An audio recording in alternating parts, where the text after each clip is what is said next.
Hi, everybody. I'm Billy Obenauer, and thanks for joining me here for this lesson. This lesson is designed to accompany Chapter 1 of McGraw-Hill's M Management textbook by Bateman and Konoposky. All right, the title for this chapter is called Managing in a Global World, but a lot of what we're really going to go over in this lesson deals with the basic principles of management. All right, so let's take a look at what our learning objectives for this lesson are going to be.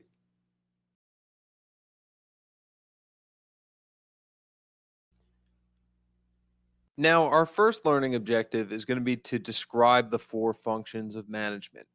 Then, our next objective is going to be to understand what managers at different levels of the organization do. The third learning objective is going to be to define the skills needed to be an effective manager. Then, we're going to summarize the major challenges facing managers. And we're going to close out by recognizing how successful managers achieve a competitive advantage. But before we look at these learning objectives, we're going to start by simply defining management.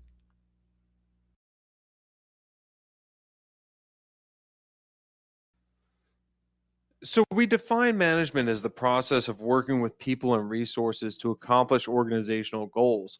And this definition, as simple as it may seem, is critical to really understand. And the reason I say this is that when I was in industry, I saw a lot of times where people moved from non management positions into management positions, and they didn't have a full grasp on this idea of working with people to accomplish their goals. In particular, I often saw managers who had been salespeople who didn't necessarily want to let go of accounts that they had sold to and tried to continue managing their sales accounts while they were managing the business.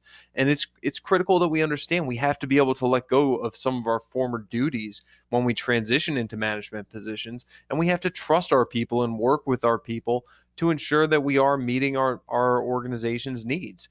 Okay. And then as we look at managers need to be effective and they need to be efficient.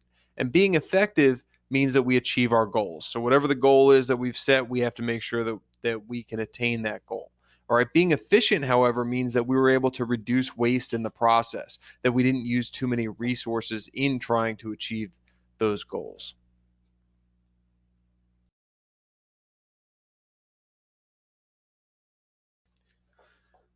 Now, I want to make sure you have a real understanding of the difference between effectiveness and efficiency. So, we're going to take a look at a few examples.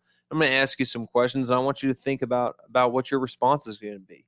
First example, we have a student named Mary. Mary's goal was to get an A on her accounting exam. Even though most of the A students study for about 8 hours for the exam, she studied for 12 hours. She received an A on the exam. Was Mary effective, efficient, both, or neither?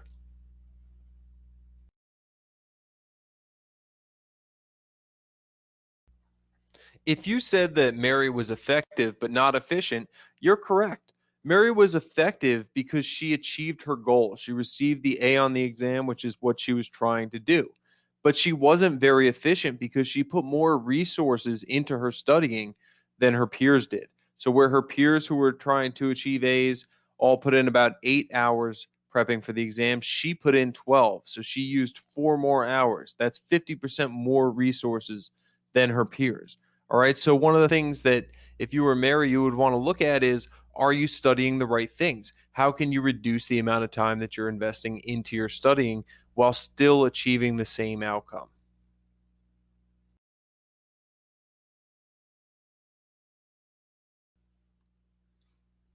Next, let's take a look at Linda. All right, Linda's goal was to get a C on her accounting exam. And while most of the C students study for about 4 hours, she studied for 2 hours. Linda received a C plus on the exam. Was she effective, efficient, both, or neither?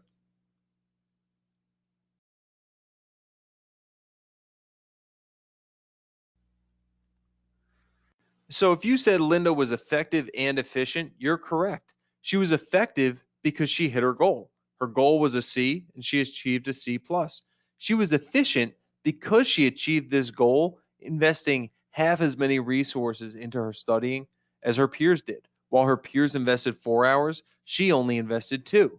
Now, one of the things that comes up sometimes is students will ask, was Linda really effective? Because she got a C plus. She could have gotten a B or even an A. Well, Linda's goal was a C. So that means she was effective. Remember, being effective is not about being perfect. It's not about achieving the most that you possibly could achieve. Being effective is about meeting the goal that you've set for yourself and your organization.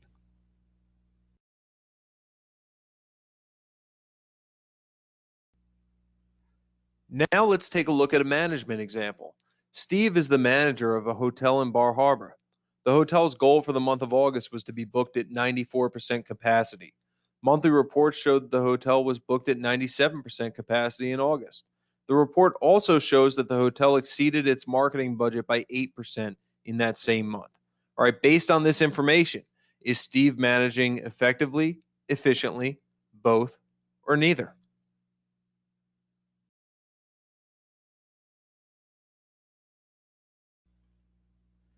If you said that Steve is managing effectively but not efficiently, you're correct.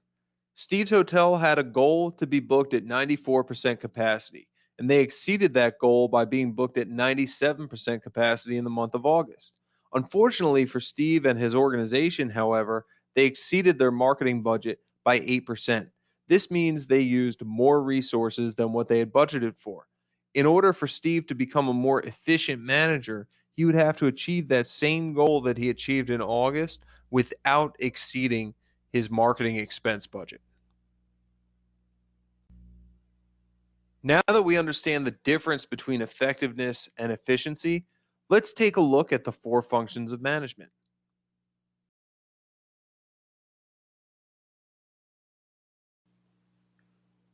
The first function of management that we're going to talk about today is planning. All right, now effective planning essentially means that rather than simply responding to environmental stimuli and trying to keep your head above water, what managers are doing is they're systematically making decisions about which goals they want to achieve and what activities they're going to have to pursue in order to achieve those goals.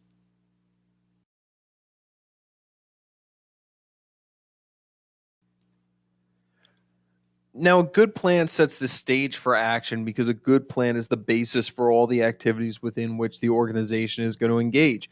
And while traditionally we think about planning as something that comes from the top down, where our CEOs and other top management members are contributing to the plan that gets communicated down through the chain of command, we're actually seeing planning become a little more dynamic and a little bit more inclusive in the process. And the reason for this is we're starting to consider input from line level employees and frontline managers because they have some insights into our organizational operations that top level managers may not have.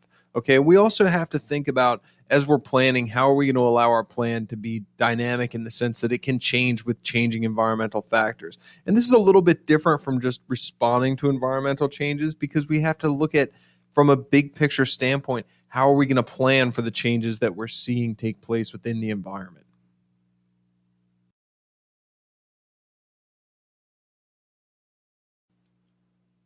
We're going to continue our discussion of planning by talking about some examples of planning activities. And some of these activities include analyzing the current situation, anticipating the future, determining your objectives, deciding what actions to engage in, choosing your business strategy, and ultimately determining the resources you need to achieve your goals. As we discuss each one of these activities, I'm going to bring in some examples from my industry experience to help give you a little bit of a visual about how these different activities emerge and manifest in real life.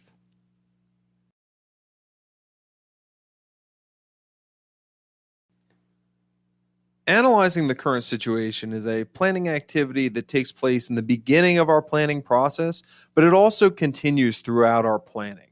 All right, and the example that I have for you here comes from my first management position that I held with 84 Lumber, the first time that I was a general manager of a location, and they had sent me up to Amsterdam, New York to take over a struggling lumber yard.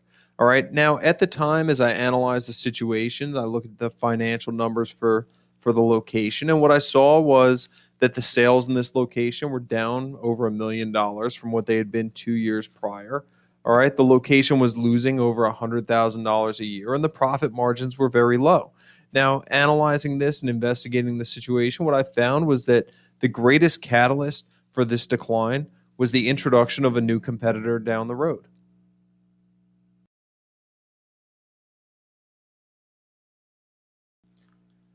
Now, after analyzing the situation, it's very important to anticipate the future.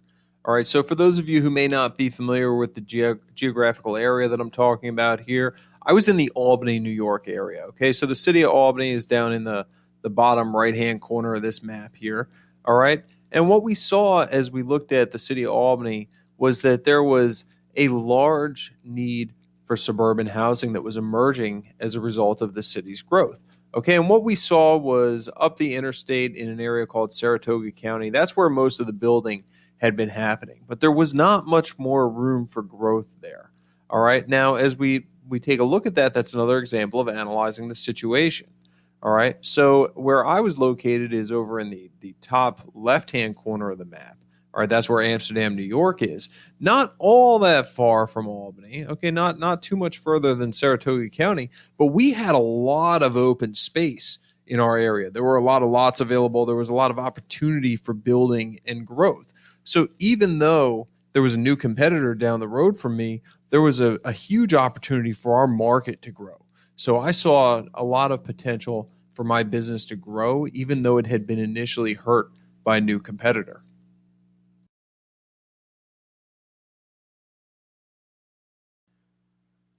Now, as I said, in anticipating the future, I recognized an opportunity for growth for my business.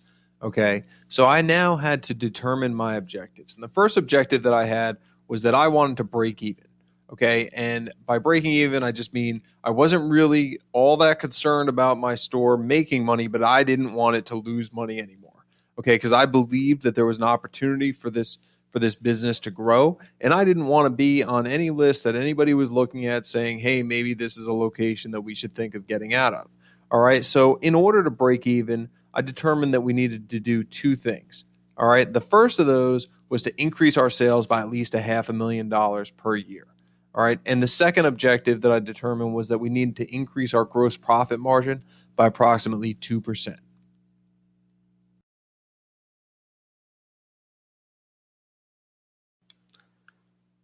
Now, once we had our objectives set, I had to figure out what actions we were going to engage in and what actions we weren't going to engage in. And I'm going to start here talking about what we weren't going to engage in. And the first action we were not going to engage in was selling carpet. All right. The store that I ran, it had a lot of carpet in stock, a lot of space dedicated to it. Probably about 10 to 15% of our floor space was dedicated to carpet at the time. And we did not sell a lot of carpet, so this really didn't seem like a great investment. And there also wasn't a lot of opportunity for us to sell more carpet because we didn't install it and we didn't know all that much about it to advise people on what it was they wanted to purchase. All right, but in addition to taking up a lot of floor space, carpet was a problematic product for us because it took a lot of time to inventory. It took a lot of time to sell. And what I mean by that is restocking the carpet racks was a very time intensive process, and selling the carpet, being able to unroll it, cut it, wrap it up for the customer also took a lot of time. So these would be low dollar sales, but we would take a lot of time away from things that employees could be putting towards more productive sales. All right, so I made the decision we are going to get out of carpet. All right. Then I looked and I said, we're going to expand our metal roofing business. All right, we were in upstate New York. There's a lot of snow. Metal roofing is big. We sold some metal roofing, but not clearly as much as we could. So I looked and I said, we're going to have to expand our metal roofing business. I also looked to expand our insulation and our vinyl siding business. All right, now part of the reason that I looked to expand those businesses is because both of those products had rebates involved in them. What that means is at the end of the year, the manufacturer would pay back a certain amount of our sales to us as an incentive to sell their product. Okay, so in addition to the profit that we would make based upon our sale price being higher than our cost, at the end of the year, we would get a rebate back from the manufacturer, and that made that a very profitable product to sell. All right, and as we talk about these rebates here, I just want to point out that's another example of where I had to continue to analyze the current situation while I was deciding what actions to engage in.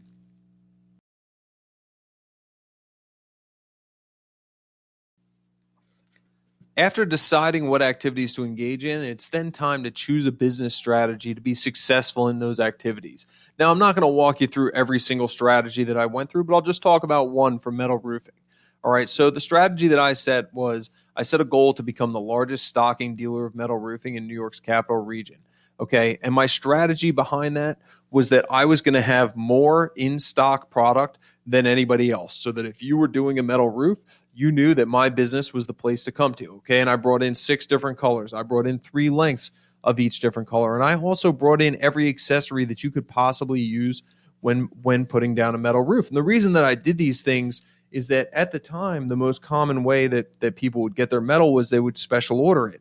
Okay. But inevitably, they would either order too much and want to return it, which you couldn't if it was a special order typically, or they would order not enough and then be short and not be able to finish their job. Okay. Because they wouldn't have enough materials. By becoming the biggest stocking dealer in the capital region, I was going to position myself so that my customers could continue to special order exact lengths and everything that they wanted, but they'd also be able to take stuff back if they needed to or pick things up throughout their job so they would not get slowed down if their initial order was not perfect.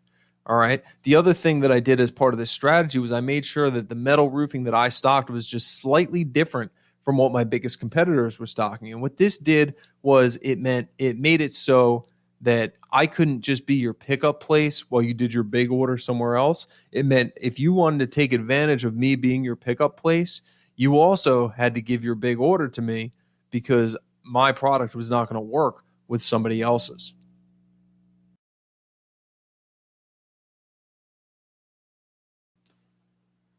Finally, you have to determine the resources that you need to achieve your goals and support the strategy that you've laid out.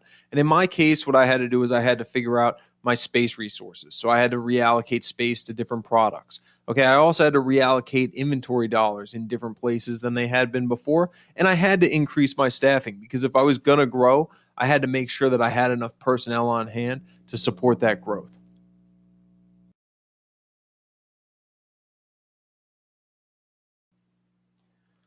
The next function that we're going to talk about is organizing, and this deals with assembling and coordinating the resources we need to achieve our goals.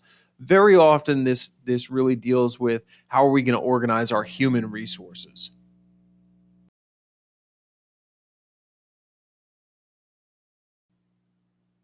As we organize our human resources, we want to make sure that we're going to be flexible and be able to adapt, but also that our structure is supporting what it is that we need to do in our business. Okay, so over on the right hand side here, I've got a picture of Tony Hsieh. Tony's the former CEO of Zappos, and he's one of my favorite leaders of all time. Okay, and the thing that I love about Tony Hsieh is that he was always focused on the culture of his company. Organizational culture was very important to him. Okay, and Zappos supported being creative, being a little bit weird, being dynamic, being autonomous. All right, these are all things that were important to the culture at Zappos. But as the company grew, Tony Hsieh became very concerned that they might have some struggle maintaining that organizational culture. So at one point, they organized into a completely different structure than they'd had before. So they used to have a typical hierarchy. Now they formed something called a holacracy. And in a holacracy, instead of having managers and an organizational hierarchy, people are in groups that they call circles. And these circles are a lot like teams, and circles emerge and break down as they're needed and not needed. Okay, but they're basically self-governing units. All right. Now, Zappos made a big statement when they moved to the holacracy, and there were some aspects of moving to the holacracy that may have worked for them, but ultimately they decided it wasn't the right structure in terms of organizing. All right. Now, the reason that Tony Hsieh had wanted to move towards a holacracy was because he had looked at cities as these self-governing institutions that function fairly well and efficiently, and said, well, if we can do that in a city, why can't we do that in a company? And what I mean by cities functioning efficiently is yes, there's a hierarchy within the city government, but then there are other people and organizations within the city that don't report to the government. Okay, so businesses don't directly report to the government, citizens don't directly report to the government. But if you go out in a city and you want to find a taxi cab or you want to find an Uber or you want to find a place to eat or a store, that typically works fairly well. All right, so when the holocracy didn't work, they reorganized into almost like a city like structure where there were different business units that interacted with each other within the company. But the point here is that as a leader, Tony Hsieh used organizing as a tool to ensure that his company was able to maintain the culture that they had built that was so critical to their success.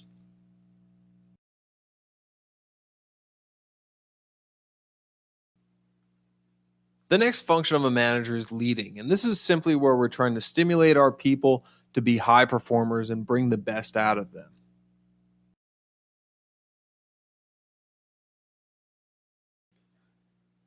Now, leaders have to do a great job of inspiring and motivating their people to contribute.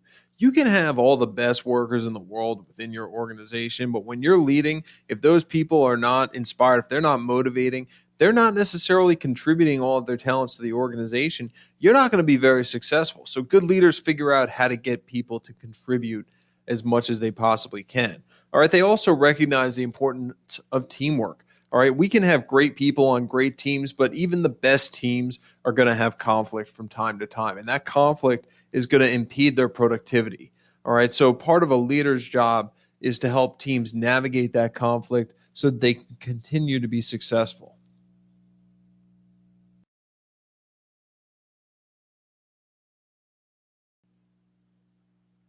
The final function of management that we're going to talk about here is controlling. And in controlling, we're basically monitoring and reacting to performance. So an example of this is one of the companies that I worked at, we had something called a balanced scorecard that we received weekly. All right, and this scorecard, it basically told us our what our performance looked like for the last week, for the month to date, and for the year to date in a variety of different areas. So we had sales numbers, we had operational numbers, we had profitability numbers, and so on and so forth. We even had some numbers that were related to specific product categories that the company wanted us to focus on. And what having this balanced scorecard did for us was it allowed us to quickly see what our performance looked like in a variety of different areas. Okay, then we could take and we could evaluate what we saw on the balanced scorecard, identify quickly our areas of opportunity, and react to our need to improve in these areas.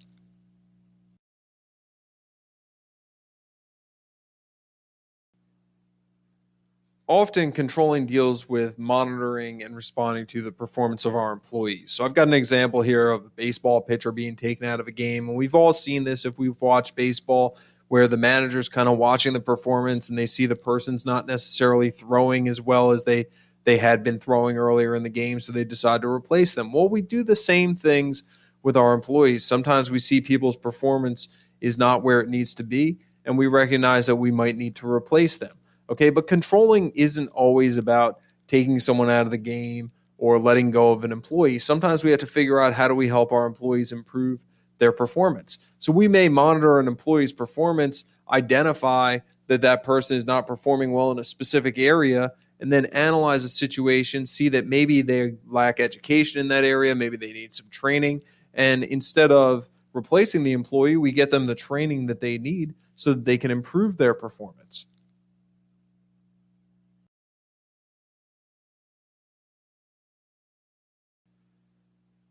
Now, all these functions that we talked about here are critical to being a good manager.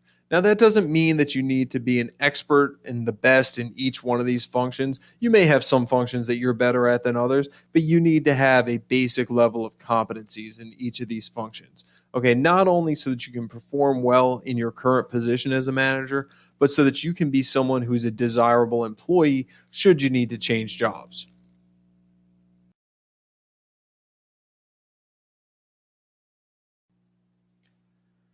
Now that we've talked about the different functions of managers, let's talk a little bit about different levels of managers. All right, the first one we're going to talk about is a top level manager. Now, often when we think about managers or organizational leaders, we're thinking about top level managers. We're thinking about the CEOs and other senior executives who are responsible for the overall performance of the company. And one of the key roles that these top level managers play is that they have to create a vision for the organization. They have to develop a plan for what it is the organization is going to achieve.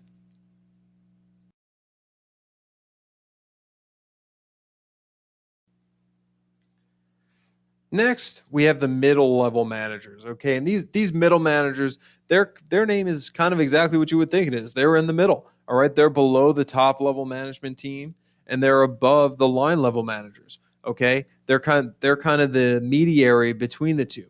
All right, and one of the key important things that the middle level managers have to do is they have to take the vision that's been developed by top level managers, and they have to figure out how do we convert this into a tangible plan that people can act on.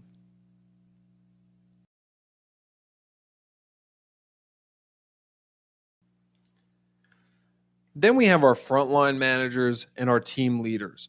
Okay, now the team leader is kind of a newer term that's emerged in recent years. What's similar between frontline managers and team leaders is that they lead employees who are not managers, and they also help to execute the tangible plans that were put in place by middle managers. Where they differ is that frontline managers have formal control over their subordinates, and team leaders typically don't have any formal control.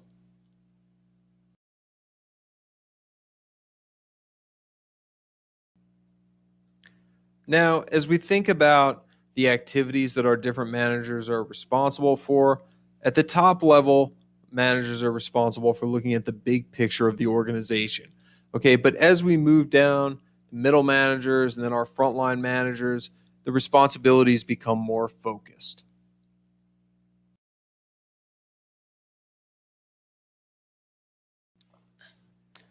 Now let's take a look at the three roles that all managers perform. And the first role is a group of different tasks that we refer to as interpersonal roles.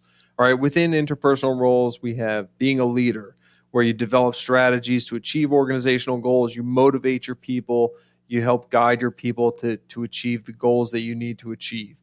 Then we have being a liaison, and this is where you maintain a network of outside stakeholders, and they provide you information and favors. And an example that I have of being a liaison when I was a manager is that when I worked for the Home Depot, I was in a town where we had some very strict zoning regulations. And some of the things that we would have to do, like putting product outside, putting it on display outside, would violate, some of the regulations that we had. So I had to develop relationships with people who were in town administration so that when some of these things came up, I was able to talk to them and maybe get them to say, okay, we'll let you do this for a week and then you have to pull back and so on and so forth.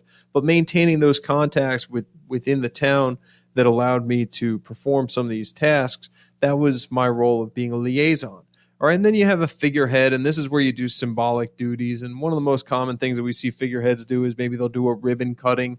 You might have a CEO or another manager come to the opening of a new location and do a ribbon cutting and help celebrate the new location. And that's an example of being a figurehead.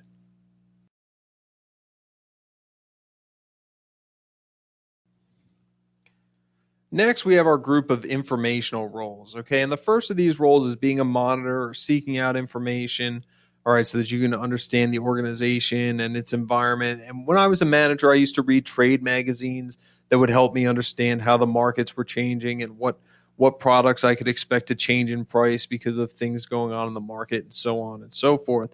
But reading these magazines, gaining this information, this was me serving in my role as a monitor. All right, and then we have a disseminator, and this is where you share your information between people in the organization. All right, so after I would get information from my superiors, I would have meetings for my subordinate managers, and I would share that information. And when I shared that information with my subordinate managers, that was me serving in my role as a disseminator. Okay, then finally we have the spokesperson role. And a spokesperson is really speaking outside of the organization. Okay, so they may be giving a press release, they may be holding a press conference, but they're delivering a message to people outside of the organization, but representing the organization as they deliver this message.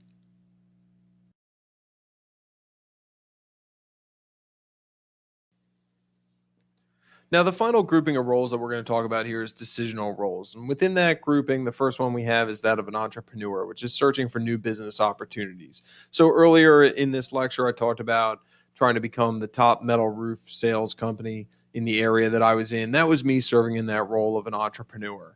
Okay, then we have a disturbance handler. And a disturbance handler basically has to try to fix problems. All right, so we've all been in a Walmart or a Target at some point in time when somebody is really upset and they ask for a manager, and the manager has to come up and try to make everything okay. They're acting like a disturbance handler in that situation. But it's not just about correcting issues with customers. In my field, if we had problems with machinery or there was a forklift accident or something to that effect, as a manager, I may be called upon to help fix the situation and give guidance on what needed to be done. In that situation, I'd be acting like a disturbance handler. Okay, then we have a resource allocator. And resource allocators have to make decisions about providing funding and other resources to different units, different people, different departments within the organization. All right. So as a manager, I sometimes had to make decisions about how many hours would be allocated to each different department. And in that situation, I'd be acting as a resource allocator. And finally, we have a negotiator. And a negotiator basically engages in bargaining with different people. And these stakeholders may be within the business or they may be outside of the business. Okay. So, for example, I may have had an employee who wanted to have a specific day off that was difficult to give them. And I may have bargained with them and said, hey, I'll give you this day off, but I need you to work on this other day instead. And in that situation, I'd be acting as a negotiator. Now, sometimes as we look at these roles, they're not all independent. So if you think about as a disturbance handler, you may be helping a customer who has a problem. And I often had to deal with this as a manager because I was in the field of retail. Okay. And a customer may have asked for a certain amount of money back on something, and then I may turn around and negotiate with them and say, well, hey, I can't give you that much money, but I can give you this, or I may have offered them something else. All right. So I'd be negotiating while I was also a disturbance handler. So it'd be a little bit of an overlap in the things that I was doing within these decisional roles.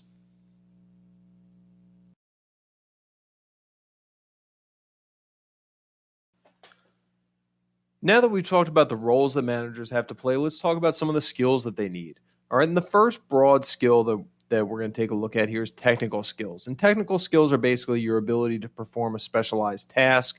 And an example of this might be using budgeting software. All right. When I was in the field as a pricing manager, I had to be very good with pricing software and Microsoft Office suite like Excel. All right. Those are all examples of technical skills. Now, it's very important to recognize that technical skills are not the only skill that managers need.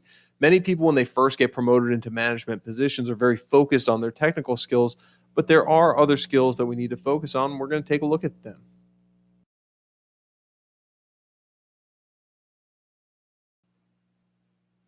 In addition to technical skills, managers also need to have conceptual and decision making skills. And these are the types of skills that help them identify and resolve problems to help the organization and its members. So, for example, if your company is growing and you outgrow your office, you may have to figure out, do we pick a new location for our office? Do we open a second office? You have to go through a process of evaluating what it is that you need to do in this type of situation. And you're going to rely on conceptual and decision making skills in this process.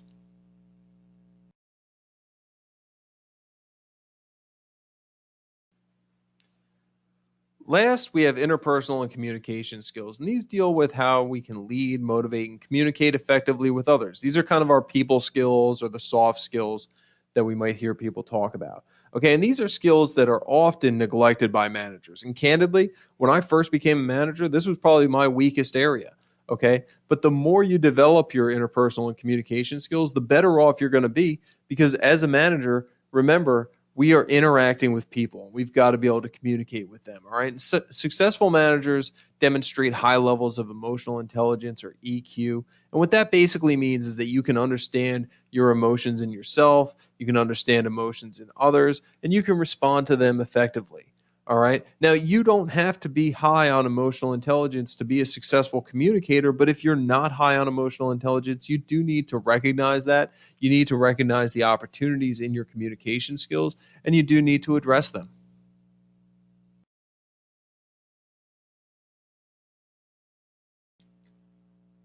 Now, as we consider those categories of skills that we just talked about within the different levels of management, you'll notice that technical skills become less important as you advance in the chain of command. So, as you move from a frontline manager to a middle management position and then hopefully to a top management position, your technical skills become less important. Conversely, your conceptual and your decision making skills, they become more important as you advance up the chain of command. Now, your interpersonal and your communication skills, those are important all the time. They're important at all levels of management. And the reason for that is that at every level of management, we are interacting with people, so we have to be able to communicate effectively.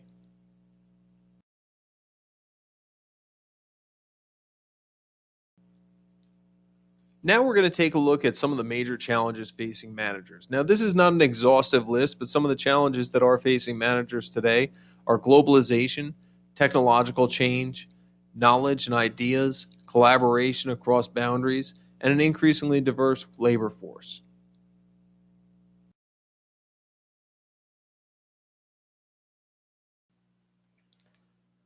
In today's world, we're starting to see a lot more enterprises that are global. Okay. So we're seeing organizations with offices and production facilities all over the world. All right. And this globalization has really been made possible by the internet and other technologies that allow us to expand. Right. And this globalization also provides a lot of different opportunities as we gain access to different resources.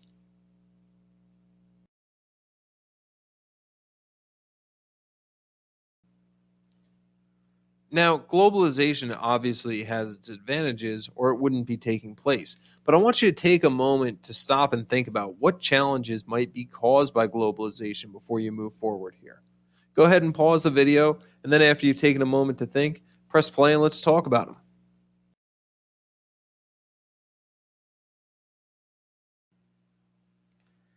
Now, one of the great challenges that we deal with globalization is the idea of having different cultural expectations and different cultural norms and making sure that our businesses are aligned with the cultural expectations and norms of the different areas in which we're doing business. All right. And a great example of this comes from McDonald's. Those of you who know McDonald's know that McDonald's started in the United States of America. And one of the things that was very important to McDonald's as a company was that everything was uniform. Okay, so McDonald's is a company that says, hey, if we put two pickles on a burger, we put two pickles on every burger that we serve across the country. All right, every burger gets the same amount of ketchup, the same number of squirts of ketchup, the same number of squirts of mustard, the same exact amount of onions. All right, and McDonald's goal is to make sure that if you buy a Big Mac in Maine or in New York or in Oregon or Idaho or Georgia, that Big Mac is going to be exactly the same in all five of those states and anywhere else that you may choose to get it. And as McDonald's started expanding within the United States, one of the problems that they actually had was dealing with franchisees who wanted to modify the menu, people who wanted to add things to the menu or maybe not do something that McDonald's usually did. And that was a major problem because McDonald's wanted everything to be uniform. But as the company decided to engage in a more global marketplace, they had to move away from that idea of full conformity a little bit. Now, while they made sure that things did stay the same within different countries, if you take a look at this McDonald's India menu that I have up on the screen, you'll see that is very different from what you would typically see in the United States of America. All right, we don't see the beef items that we see in the US on the McDonald's India menu. Instead, we see veggie burgers and several other items that we don't see in the United States. So, one of the challenges that McDonald's had to deal with as they went more global was recognizing that their standard of being uniform across locations was going to have to be relaxed a little bit to meet the expectations and norms in different countries.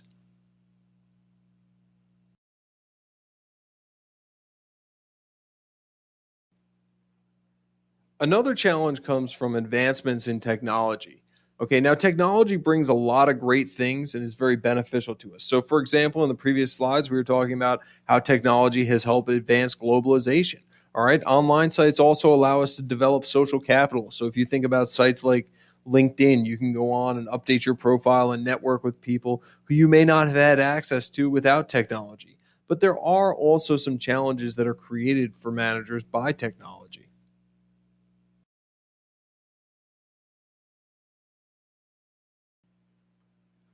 Now, years ago, technologically innovative companies like Netflix disrupted the television and video rental industry. Okay, so over here on the right, I've got the logo for Blockbuster Video. And for those of you who may not be familiar with Blockbuster, Blockbuster was a large video rental chain in the United States of America.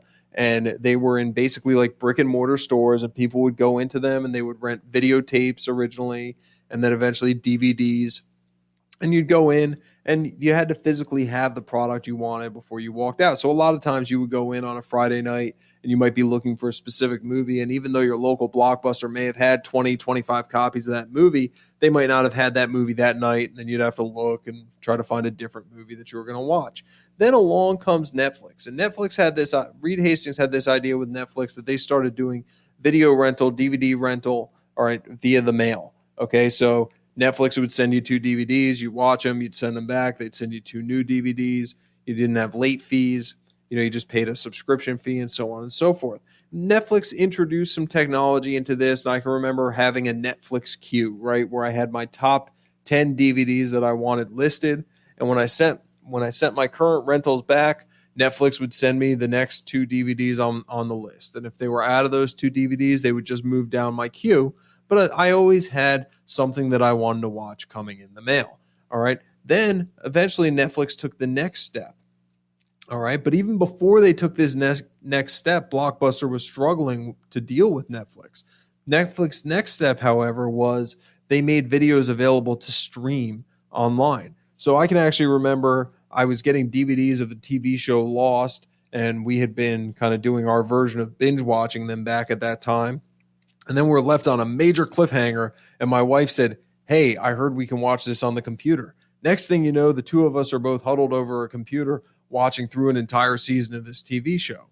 Okay. That, of course, expanded to being able to watch Netflix on your smart TV or a TV using a Roku device or a Fire Stick and so on and so forth. And the problem was Blockbuster could not respond to this technology. And there were a variety of things that were holding Blockbuster back. One, Blockbuster had franchisees that they had a responsibility to. So building a streaming service, had complications in terms of what their organizational structure looked like. It was also an investment that the company wasn't fully prepared to make. Ultimately, Blockbuster is still around in a much smaller, reorganized form, but it's very different from the Blockbuster powerhouse that we knew when I was a kid.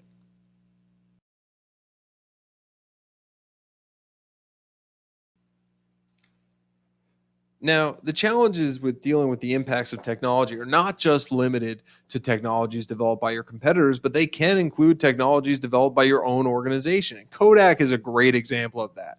Now, for those of you who may not be familiar with Kodak, Kodak was a camera and film company based out of Rochester, New York.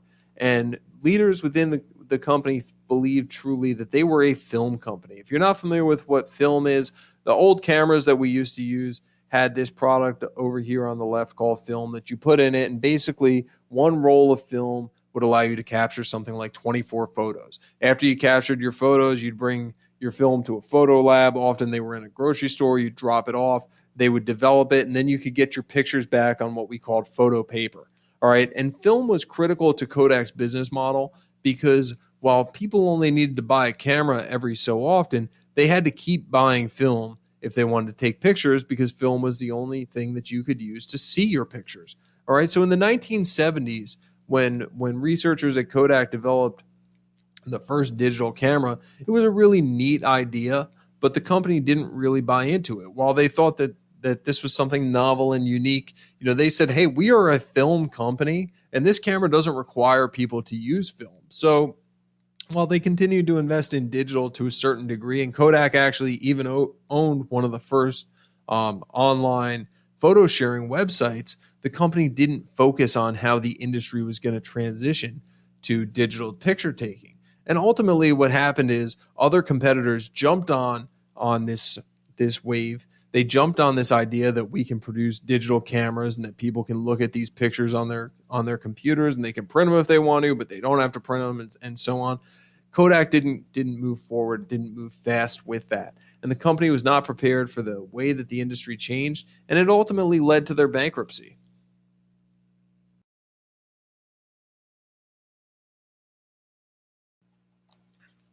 Now, in my industry, the way that customers wanted to receive their quotes was changing due to technology. Traditionally, we would give quotes on paper. All right, so we may give monthly price lists that may just show what a price was for each product that a customer would buy. But that was of, I would say, limited value to a customer because really what a customer wanted to know was not how much is a 2x4 going to cost me, but if I'm going to build a house, how much is it going to cost me to buy all the materials from you versus buying all the materials from someone else. So customers started to want to get their monthly pricing and their monthly quotes in spreadsheets that enabled them to do those calculations. All right. So my predecessor, when I was a pricing manager, used to have to fill out all these spreadsheets by hand. Probably 40 spreadsheets a month this person was doing. And I took over the pricing manager role, and I looked at this and I said, filling these spreadsheets out by hand is not efficient. So I had to learn how do I go ahead and get into my pricing system and integrate it with Microsoft Excel and create a way that once I set pricing for the month, this is all going to automatically populate. And once I did all of that, I was actually able to reduce the amount of time that was involved in doing monthly pricing from a full week to about half a day. But that was another impact of technology there, was that as my customers' needs were changing because of technology, we had to develop different skill sets and respond to our customers' needs.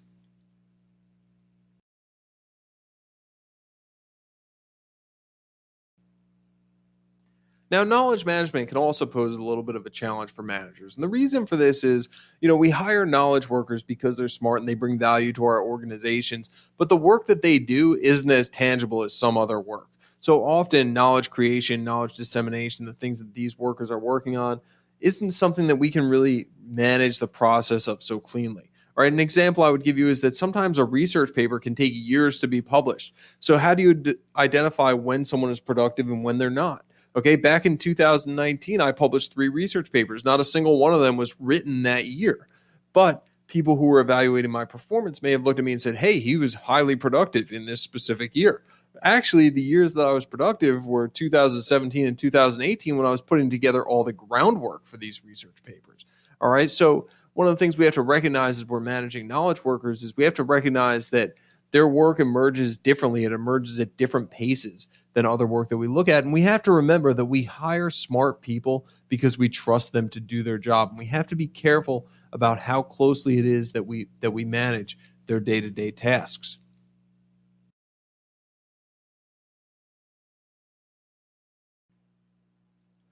We also need to recognize the challenges that are created by collaboration.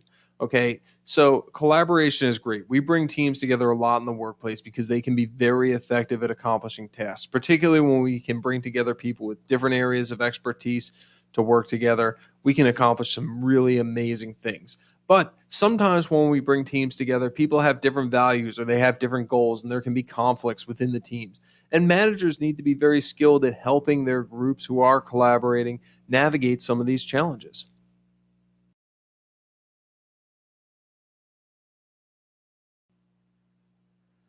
Now, the final challenge we're going to talk about relates to diversity, and our workforce is becoming more and more diverse every year. And this diversity brings a lot of great things to the workplace, it brings a lot of great things to our economy, it brings a lot of great things to our society. But it also does create some challenges for managers. All right. And these challenges often come from the fact that increases in diversity can help highlight some differences in values and attitudes and norms of behavior.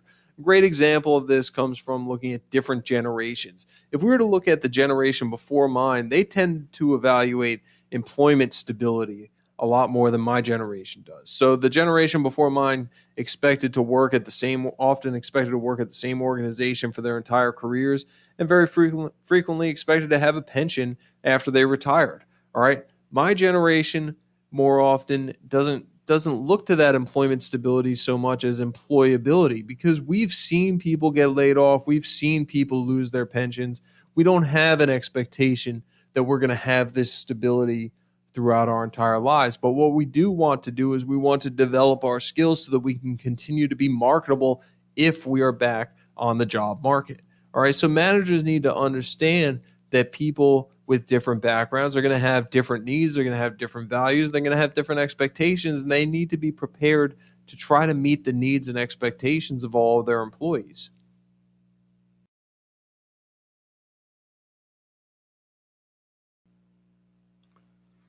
We are going to wrap up this lesson looking at 6 different ways that managers can try to gain a competitive advantage.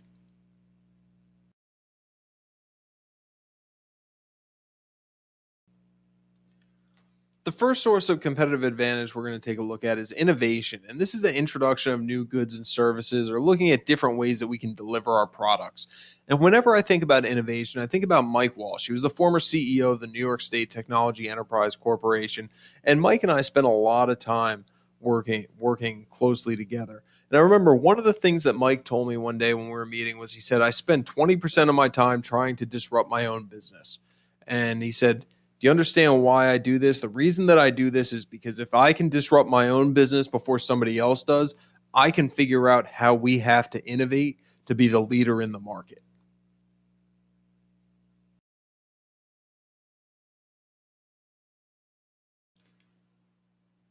When managers try to gain a competitive advantage through quality, they're really looking to improve the excellence of their goods and services. All right. And often, as we think about quality, we think about total quality management, the idea developed by William Deming. All right. And this focuses on preventing defects, achieving zero defects, and designing for quality. Now, one of the challenges with quality is that what quality means can be a little bit ambiguous. Okay. So, are we looking for just a good product? Are we looking for a nice way of delivering this product, and so on and so forth. So, as a manager, I encourage you to step back and think about this from a consumer's perspective and say to yourself, as a consumer, what does quality mean to me? And as you answer that question, you can start to identify your quality goals.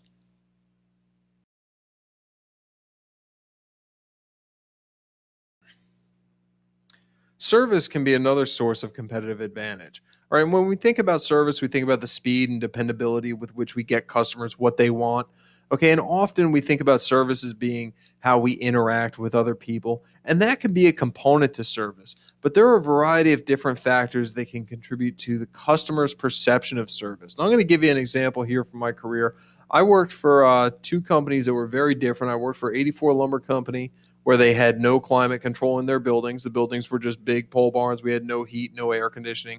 And I also worked for the Home Depot, where the stores may not have been perfectly climate controlled, but they had heat and they had fans and stuff that helped keep the stores kind of cool in the summertime. All right. Now, I remember one summer in North Jersey, it was particularly hot. It was probably about 90, 95 degrees outside. And I was working for 84 Lumber at the time. Okay. And you have to remember these pole barns that aren't climate controlled, they're probably about 10, 15 degrees hotter inside than it is outside. So if it was 95 outside, it was probably about 110 inside, or at least it felt close to that. And I remember one of my salespeople was at the front counter, and they were helping out a customer who was interested in buying a whole deck package from us. And the deck package was probably somewhere from $8,000 to $12,000 at a pretty good margin. So it wasn't the biggest sale we'd ever make, but it was something that we would be very, very happy to sell. As a manager, I would have been very happy with it because it would have contributed nicely to my bonus. Okay. And the salesperson's working very hard going through all the details with the customer. And then the customer's spouse walked into the building because they wanted to see what was going on as well. Customer's spouse walked up to the counter, was there for about 30 seconds, and then looked at everyone and said, "It's too hot in here," and turned around and walked out. The original customer looked at my salesperson and said, "I'm really sorry," and they walked out as well. Never heard from those customers again. We lost a sale that looked like a pretty sure thing because those customers wanted to shop in an area where they felt comfortable. So by not having any type of ventilation or air conditioning or anything that would keep the temperature down in our building, what we did was we provided a level of service that did not necessarily feel like it met the customer's need, and they actually walked out and we lost the sale.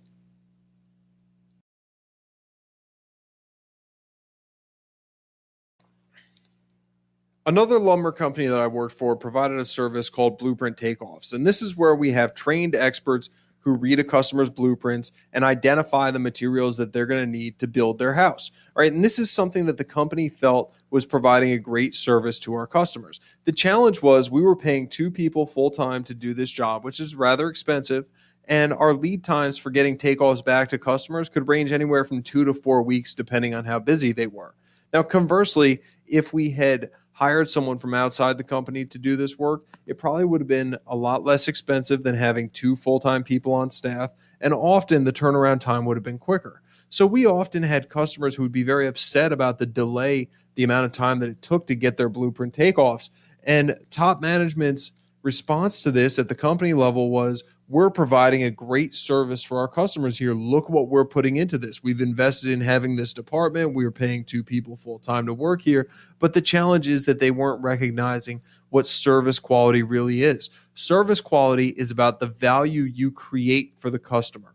All right. It's about how you help the customer get what they need the way they want it. Service quality is not about the input that is required from your business. So if you're putting a lot of input into something, but your customer is not seeing value result from that input, you're not necessarily providing a high service quality.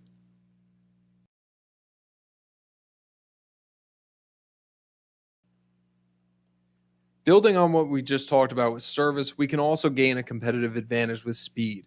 And speed is basically about getting products and services to our customers in a fast and timely fashion. Okay. And in my industry, it was critical because we were selling to builders who needed materials to keep their crews going. And if you didn't get materials there on time, they were paying crews to stand there and not get any work done. So the difference between getting a delivery out in 3 days versus 3 hours could be critical in terms of retaining your clientele.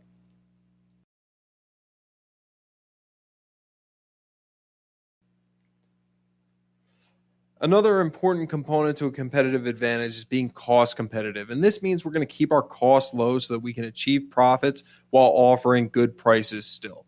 Okay, so one of the phrases that you might hear when you're out there in industry is make money on the buy, not on the sale. Okay, and what this means is we have to be very, very frugal in how we spend our money so that we can sell at the right price. And this sometimes is a common problem for small businesses. Also, I would encourage you don't step over dollars to pick up dimes. And what I mean by that is while you're cutting costs, if you decide you want to cut payroll, you have to recognize if cutting payroll is going to cost you sales. And if cutting payroll is going to cost you sales, is it costing you too much in sales? Okay, does it make sense to cut that payroll? Or would you be better off to keep the expense and increase your revenue? Okay, so we do want to be cost competitive, but we also need to be strategic in how we cut costs.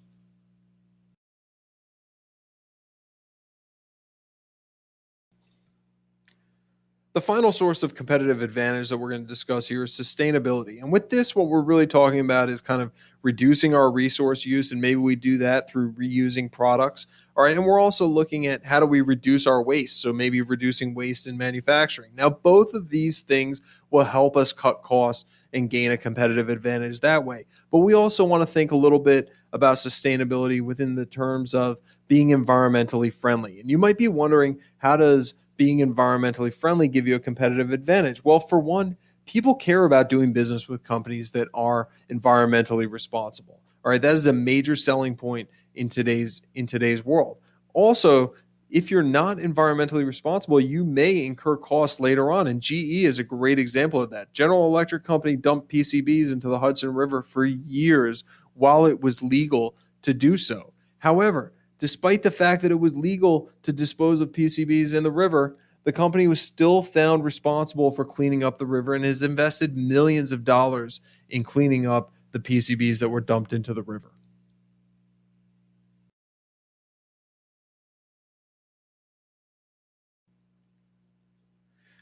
Now, it's important to remember that you can't just try to deliver one or two of these advantages. Okay. The best managers are going to have a skill for finding a way to gain all six of these advantages. Now, you may not be perfect in each one of them. There may be trade offs from one to another, but it does not have to be a zero sum game. Okay. Being sustainable does not mean you can't be cost competitive and so on and so forth. Your job as a talented and skilled manager is to figure out how to capture all of these advantages to the best of your ability.